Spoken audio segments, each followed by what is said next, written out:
Pagdating ng Straw Hat Pirates sa Dressrosa, agad silang naghati sa tatlong grupo. Sina Luffy, Zoro, Sanji, Kinemon, at Frankie ay pumunta sa bayan. Si Kinemon ay naghahanap sa kanyang kasamahan na si Kanjuro, na pinaniniwalaang naroon din sa isla.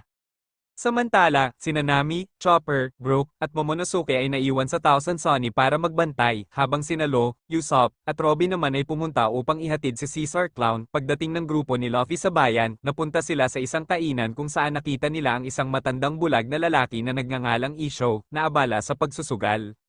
Niloloko siya ng ilang tauhan ni Doflamingo, sinasamantala ang kanyang pagkabulag at dinadaya siya sa laro. Nang makita ito ni Luffy, sinabi niya sa matanda na niloloko siya ng mga ito, nagalit ang mga Gons at sinubukang atakihin si Luffy, pero sa isang iglap, ginamit ni Isho ang kanyang kapangyarihan sa gravity at tinalo ang lahat. Bago siya umalis, tinanong ni Luffy kung sino siya, ngunit sagot ni Isho, para sa kabutihan ninyo, mas mabuti nang hindi nyo malaman. Samantala, ninakaw ng mga duwende o fairies ang espada ni Zoro, ang syusoy niya, pati na rin ang ibang gamit nila, hinabol nila ang mga magnanakaw, pero sa kaguluhan, nahiwalay si Kinemon sa grupo. Habang iniimbestigahan ni Luffy ang leader ng mga thugs tungkol sa Smile Factory, nalaman nila ang tungkol sa isang malaking paligsahan, ang Corrida Coliseum Tournament. Dito, ipinakita sa publiko ang premyo, ang Flame Flame Fruit o ang Mere Mere no Mi, ang dating prutas ni Ace. Nabigla si Luffy sa nakita at agad na nagpasya na sumali. Habang hinahanap ni Zoro ang kanyang espada, nakilala naman ni Sanji ang isang magandang dancer na nagngangalang Violet na humingi ng tulong sa kanya. Samantala, sina Luffy at Frankie ay nagtungo sa Coliseum para sa tournament. Pagdating nila, nakasalubong nila ang kakaibang laruan na may isang paa, si Thunder Soldier. Bago maghiwalay, sinabi ni Frankie kay Luffy na huwag niyang ipaalam ang kanyang tunay na pagkakakilanlan. Ngunit nang magparehistro si Luffy, aksidente niyang naisulat ang pangalan na Lucy. Habang nag-iimbestiga si Frankie, tinanong niya si Thunder Soldier tungkol sa pamilyang Don Quixote at sa factory na ikinagulat ng laruan. Sa unang laban, sinubukang suntukin ni Spartan si Luffy, ngunit isang suntok lang ang kailangan para matalo niya ito. Muntik nang madiskwalipika si Luffy, pero ipinaliwanag ni Sai na si Spartan ang unang umatake.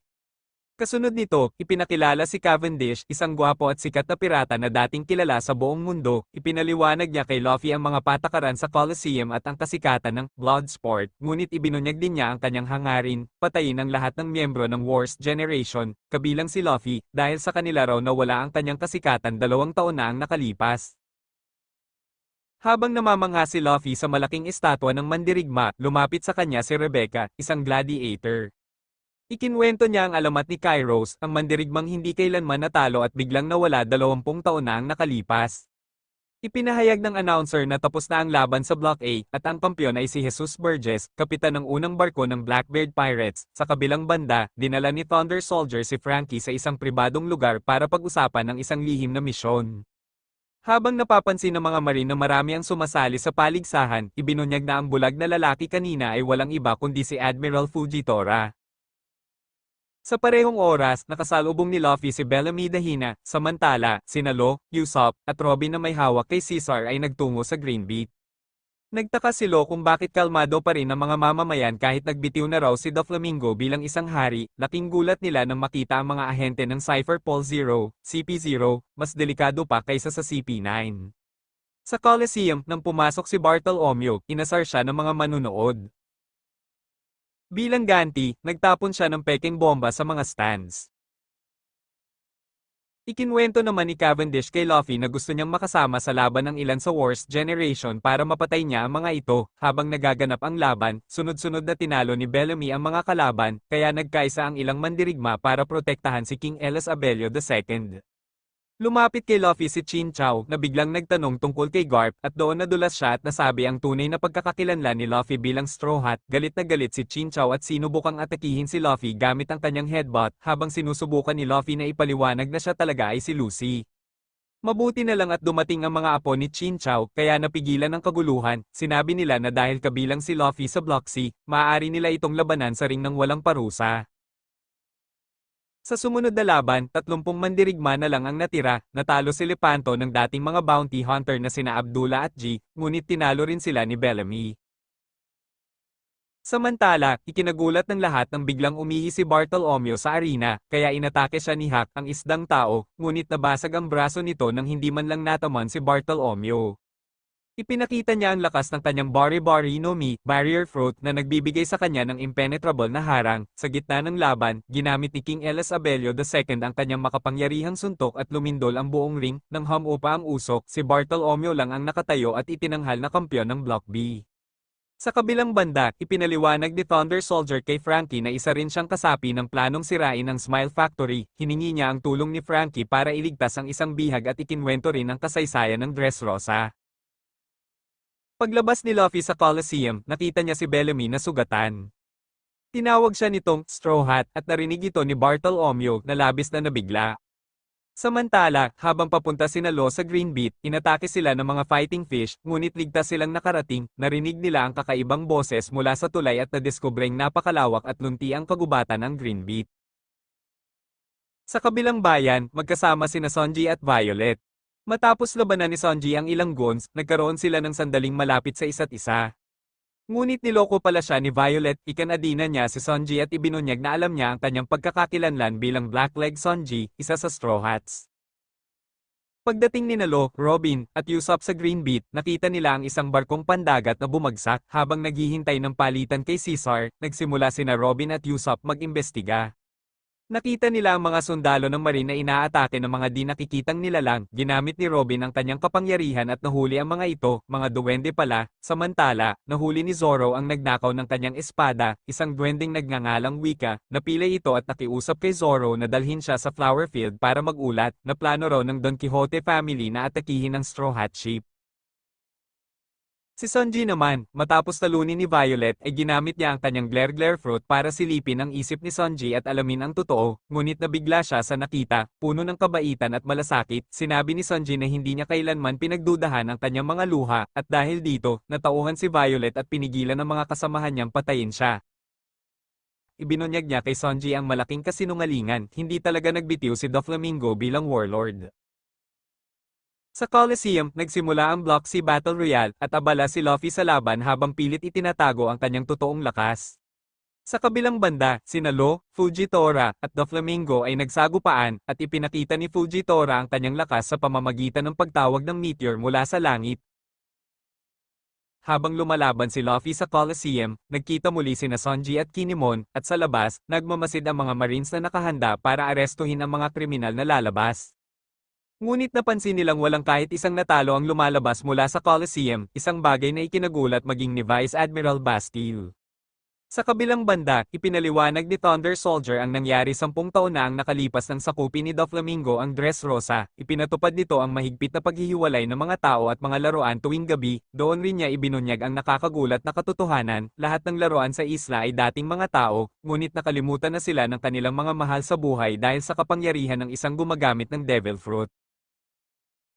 Samantala sa Green Beat, hirap si Law na ipagtanggol ang sarili laban kina Admiral Fujitora at Doflamingo. Nang tanungin ni Usopp ang mga duwende kung bakit nila gustong makipagdigma kay Doflamingo, akala niya ay biro lang, pero ipinaliwanag ng mga duwende na may mahigit 500 sa kanilang mga kasamahan, kabilang na ang prinsesa nila, na ginagawang alipin sa madilim na pabrika ni Doflamingo. Plano nilang iligtas ang mga ito at sirain ang pabrika, na kalaunan ay nalaman nilang nakatago pala sa ilalim mismo ng Corrida Coliseum, sa mismong ilalim ng kinatatayuan ni Luffy, habang naghahanda sina Usopp, Robin, at ang mga duwende sa kanilang misyon laban sa Don Quixote Pirates. Ipinaliwanag ni Goncho ang kasaysayan ng mga duwende, na mahigit 700 taon na silang konektado sa Dressrosa. Sa kabilang dako, sa ilalim ng isang malawak na field ng mga sunflower, nakikipagpulong sina Thunder Soldier at Frankie kasama ang ilang mga laruan. Doon nalaman na may alyansa sila sa mga duwende, at naroon din si Zoro. Habang pinipigilan ni Nami si Jorah sa Thousand Sunny, ginawang sining ni Jorah ang kanyang Flame Attack. Samantala, halos hindi na makasabay si Law sa kapangyarihan ni Doflamingo. Sa Coliseum, patuloy ang laban ni Luffy laban kay Don Chinjo. Pareho nilang ginagamit ang hockey. Ipinahayag ni Chinjo na dati, parang drill ang ulo niya na kayang batasin kahit bakal, ngunit nawala ito matapos siyang matalo ni Garp noon, dahilan para mawalan siya ng karangalan at kayamanan. Galit na galit siya at nilait pa ang pagkamatay ni Ace, kaya sinuntok siya ni Luffy ng todo gamit ang hockey, na nagbalik sa dating hugis ng ulo ni Chinjo. Nawalan ito ng malay at bumagsak, dahilan para ideklarang panalo si Luffy sa Block C. Pagkatapos ng laban, inatake siya ni Cavendish pero agad lumabas si Bartolomeo na ibinunyag na tagahanga pala siya ni Luffy mula pa sa Logtown at sinusubaybayan niya ang Straw Hats mula noon. Sinubukang pasalamatan ni Chinjo si Luffy sa pagpapanumbalik ng kanyang ulo, pero nakatakas si Luffy at nakasalubong si Rebecca. Binilhan siya nito ng pagkain at doon, habang nagtatago sila, narinig ni Luffy si Jesus Burgess na kausap si Blackbeard tungkol sa Mere Mere no Mi. Determinado si Luffy na hindi ito mapunta kay Blackbeard. Ibinahagi rin ni Rebecca ang kanyang nakalulungkot na nakaraan. Namamatay sa gutom silang mag-ina habang tumatakas sa mga humahabol sa dating mga maharlika. Sinubukan ng kanyang ina na maghanap ng pagkain ngunit nahuli at pinatay. Dinala ni Thunder Soldier ang katawan nito kay Rebecca at nangakong poprotektahan siya habang nabubuhay pa. Ngayon, sumabak si Rebecca sa Coliseum at tinawanan at nilait siya ng mga tao. Nagalit si Luffy dahil alam niyang mabuting tao si Rebecca, pero ipinaliwanag ng isang bilanggo na kinasusuklaman siya ng lahat dahil apo siya ng dating hari na sinisisi sa pagkasira ng bansa. Habang patuloy ang pangungutya ng mga tao, sumigaw si Cavendish at pinatigil ang kanilang kahihiyan bago opisyal na nagsimula ang laban. Samantala, tuluyang natalo si Law kay Doflamingo. Ipinahayag ni Doflamingo ang tungkol sa kanyang pinagmulan na noong unang panahon, 19 sa 20 hari na bumuo ng world government ang lumipat sa Meriajoy kasama ang kanilang pamilya, at iniwan ang kani-kanilang bansa. Isa sa mga pamilyang naiwan noon sa Dressrosa ay ang Don Quixote family, na siyang orihinal na royal family bago pa ang pamilya Rico. Habang nangyayari ito, nagpasya si Sanji na iligtas si Nami at ibinigay kay Kinemon ang mapa ng Toy House para hanapin ang kanilang barko. Kasabay nito, nagtagpo sina Zoro at Kinemon kay Bartolomeo. Sa Thousand Sunny, nagawa ni Brook na dayain si Jorah at maibalik ang kanyang espada sa normal na anyo bago ito talunin, pero sinubukan ni Jorah na gamitin ang Heaven's Door Art para durugin sila, kaya ginamit ni Nami ang Giant Cannon na tuluyang nagpabagsak sa kanya, sa tulong din ni Momonosuke. Sa Coliseum naman, tinalo ni Cavendish si Gardoa, habang ipinakilala rin sina Mommy, Orlumbus, Meadows, Fighting Lion, Damascus, Rolling Logan, Basilia, at Suleiman, na nakalaban lahat ni Rebecca. Sa Green Beat, kinumpirma ni Doflamingo na isa nga siyang dating world noble, ngunit matagal na niyang tinalikuran ang titulong yon. Habang patuloy ang labanan, nakatakas si Law mula sa gravity power ni Admiral Fujitora at tumakas kasama si Caesar. Ngunit agad na nasundan ni Doflamingo ang plano niya at sinubukang atakihin ang Thousand Sunny. Sa huling sandali, dumating si Sanji at hinarang siya. Naglaban silang dalawa, ngunit natalo rin si Sanji sa huli.